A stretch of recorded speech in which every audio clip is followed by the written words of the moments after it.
Et aujourd'hui, je veux te parler de comment rompre une addiction et aussi de comment rester libre d'elle pour ne pas rechuter. Mon addiction préférée, celle qui me rendait gros, malade, sous médicaments, c'était le riz. Il y a des gens, c'est le pain, d'autres, c'est le sucre, certains, le chocolat, pour d'autres, c'est le sucré ou encore la bière, Dieu seul sait. Je ne pouvais pas vivre sans riz.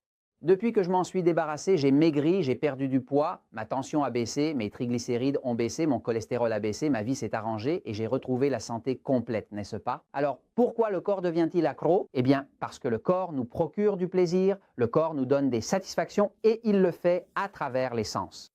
Les deux principales zones sensorielles du corps humain sont la bouche, qui est liée au sens du palais, du goût, de la saveur, du sucré, de ce qui est savoureux, et la zone sexuelle, n'est-ce pas? Donc, en gros, le corps a deux zones par lesquelles la sensation entre principalement. La seule façon de sortir de l'addiction est de couper la sensation. Comment fait-on? Utilise viande, fromage, œufs 48 heures, eau, magnésium, potassium, addiction. Beaucoup de gens suivent ce régime, c'est dans le livre Le pouvoir du métabolisme. Dans un chapitre intitulé Comment rompre la dépendance, j'explique la méthode. On me dit souvent, j'ai brisé l'addiction, mais elle est revenue. Je vais vous montrer comment éviter cette rechute. Maintenant, je veux vous dire comment faire pour que cela ne revienne pas.